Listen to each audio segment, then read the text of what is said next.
Friends, welcome to KV channel. இன்றைக்கி நம்ம உடையாப்பம் தான் செய்ய போகிறோம். இது ரொம்ப நல்லாயிருக்கும், சாப்பிட்றதுக்கு ஹெல்த்தி ஃபுட்டும் கூட. இது எங்கள் பாட்டி செய்வாங்க, ரொம்ப நல்லாயிருக்கும். இது எப்படி செய்யுதுன்னு பார்க்கலாம். இது இட்லி மாவு தான் நான் எடுத்துருக்கிறேன். இதுக்கு தனியாக மாவு அரைக்கணுனாலும் ஒரு அளவுக்கு பச்சரிசி இல்லை புழுங்கலரிசி எது வேணாலும் எடுத்துக்கலாம். கால் அளவுக்கு உளுந்து அரைச்சி ஒரு 5 மணி நேரம் கழித்து எடுத்துக்கிட்டால் நம்மளுக்கு சாஃப்டாக வரும். இல்லைனா இட்லி மாவையை கூட நம்ம எடுத்துக்கலாம். இதுக்கு தேவையான அளவுக்கு நம்ம வெள்ளை, நீங்கள் எவ்வளோ மாவு எடுக்கிறீங்களோ அதுக்கேற்ற மாதிரி இனிப்புக்கு தகுந்த மாதிரி நம்ம வெள்ளம் எடுத்துக்கலாம். கரைச்சி இதில் வடிகட்டி நான் ஊற்றியிருக்கேன். நான் ஏன்னா மண் இருக்குன்றதுனால அதை நான் கொஞ்சம் கரைச்சி ஊற்றியிருக்கேன். பச்சைப்பயிறு வந்து ஒரு 6 மணி நேரம் ஊற வச்சு எடுத்துக்கணும். தேங்காய் நல்லா பூவாட்டம் அதை போல் மிக்சியில் போட்டு நம்ம பொடி பண்ணி வச்சுக்கலாம். இப்போ இட்லி துணியில் ஃபஸ்ட்டு பார்த்திங்கன்னா நம்ம பச்சைப்பயிறு கொஞ்சம் கொஞ்சம் வச்சுக்கலாம்.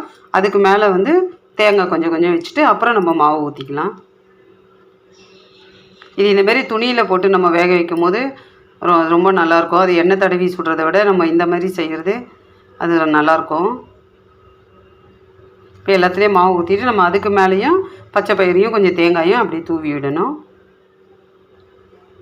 இது சாப்பிட ரொம்ப நல்லாயிருக்கும். குழந்தைங்க நீங்கள் இது ஈவினிங் கூட ஸ்நாக்ஸாக கொடுக்கலாம், இல்லை காலையில் டிஃபனுக்கு கூட இதை நீங்கள் செஞ்சு கொடுக்கலாம். ரொம்ப நல்லாயிருக்கும். இது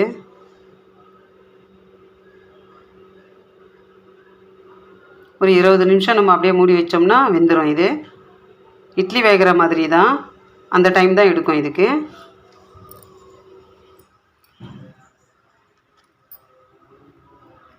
20 நிமிஷம் ஆயிடுச்சு. இப்போ ஓப்பன் பண்ணி பார்க்கலாம். இது கொஞ்சம் டைட்டாக இருக்கிறதுனால கத்தி போட்டு இது பண்ணி எடுக்கிறேன். நல்லா வெந்துருச்சு. இதை அப்படியே எடுத்து ஒரு தட்டில் கொட்டிக்கலாம்.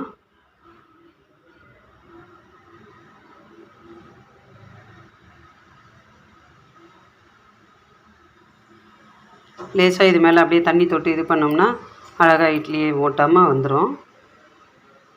அவ்வளோதான், சூப்பராக வந்திருக்கு. நல்லா சாஃப்டாக மெத்துன்னு இருக்குது.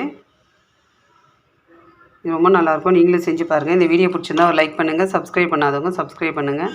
அடுத்த வீடியோவில் பார்க்கலாம். பாய்.